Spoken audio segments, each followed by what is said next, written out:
Hi, I'm Ed Tain McGlasson, and welcome to Blessing of the Father Ministries.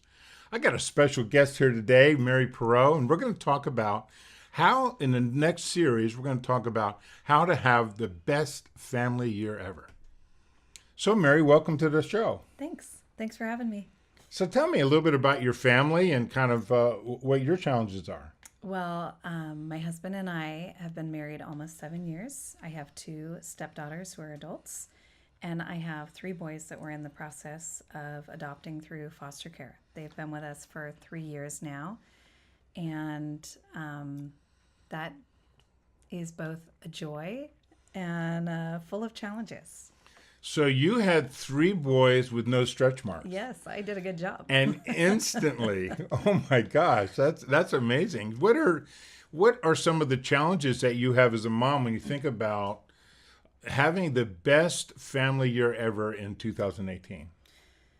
I think one of the things as a foster parent or an adoptive parent, as I said, we have boys. They're 7, 8.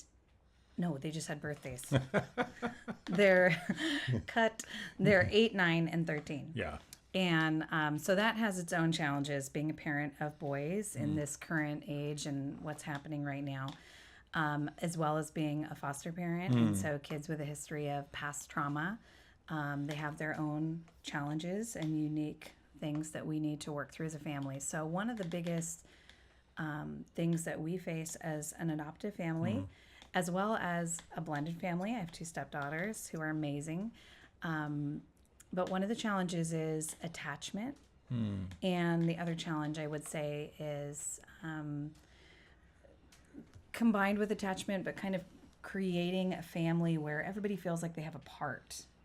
Everybody's present. They have a place. They know their place, so to speak, and how they fit in. And so those are kind of the challenges that we face as a family. You probably noticed she's a pretty smart gal here.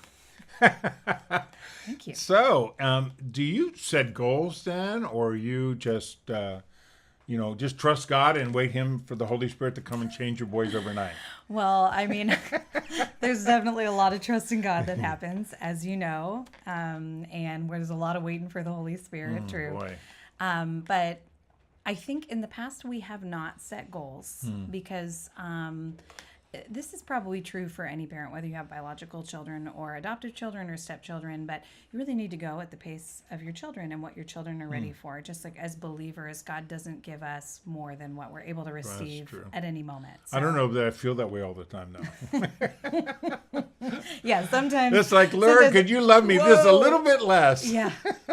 It's a little overwhelming right now, Lord. Yeah, I felt like that too. And probably my kids have felt like that too as well. But we try to kind of work with the kids where the level they're at. So in the past, I haven't set goals for our family. I think I've definitely had hopes and dreams and wishes and prayers that my husband and I have talked about and prayed through.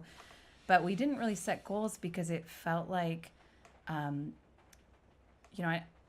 don't even know what kind of goal to set for my family. I have no direction where they're going. I have no idea what direction they're going or we are going.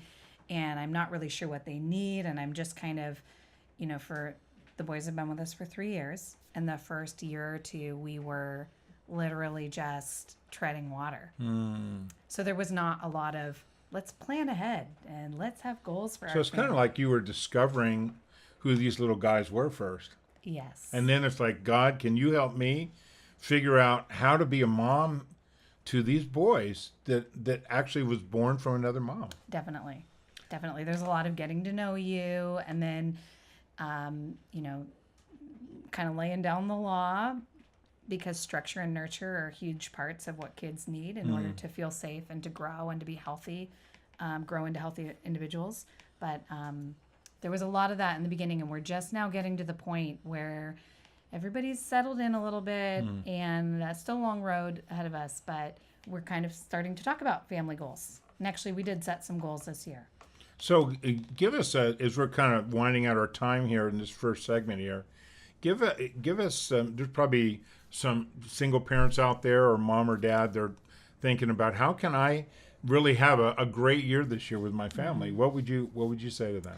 Well, one of the things that we did just recently, and I had thought through it, but I didn't really plan it out terribly. I just kind of winged it a little bit. Yeah. I really wanted to see my kids personally take part in our family in a little more of a concrete way. So I felt like, if you read through the gifts of the Spirit in Galatians, or, the fruits of the Spirit in Galatians, love, joy, peace, patience, kindness, gentleness, self-control. Now that I'm on the spot, I'm like, how many is that? That's Can we get 8? And you really pray for self-control for them, right? God, help them have more self-control. Yeah, definitely. So you get the idea of what I'm Yeah. talking about. But a lot of these things, I'd love to see my kids be more kind. I'd love to see my kids be more loving. I'd love to be more kind. I'd love to be more loving. But something specifically, it just popped into my mind. I felt like it was the Lord just giving me an idea, but was the word hospitality.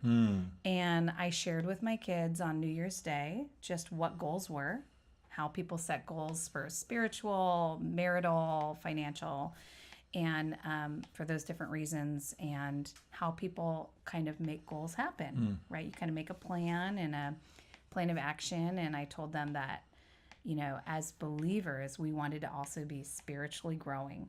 And my kids are all really open to spiritual things.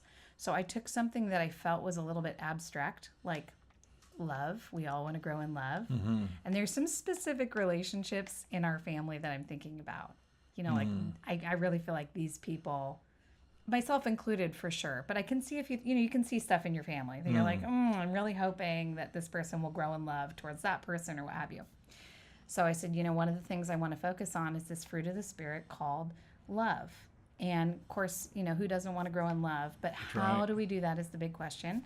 And so combined with this idea of hospitality, I just shared with the kids that one of the ways that we're going to be showing love to other people, showing love to others this year, is we're going to be inviting people over a little more What often. a great idea. And that's a way that we're going to show love to others. Sometimes we'll invite neighbors over. Sometimes we'll invite friends from church or friends from school or football. And I think for our kids, it was just saying it and making it something they can be part of. Like, it's going to be dinner, and I don't have an expectation of you other than you're going to be there. And you get to eat food. You get to eat food, which is really exciting for them.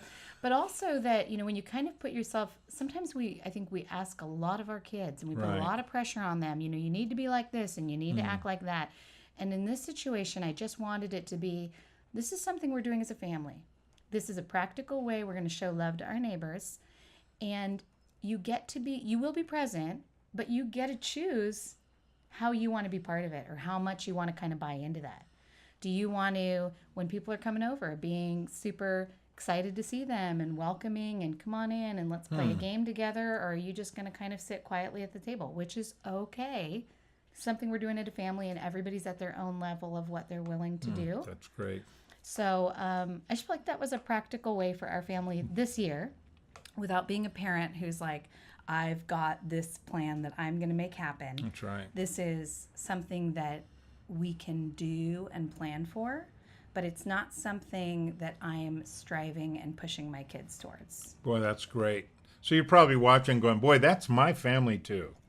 And so we're going to have a lot more of this conversation in future vlogs, and check the blog below, and you can go to our website. We have a free devotional for you this year for your family. And remember, we're praying for you. And don't forget, the Father loves you, and He sent His Son to let you know. Thanks, Mary. Thank you you. are a blessing. Thanks. And it's great to have you on our little show here. Thanks, Okay. Ed. Bless you guys.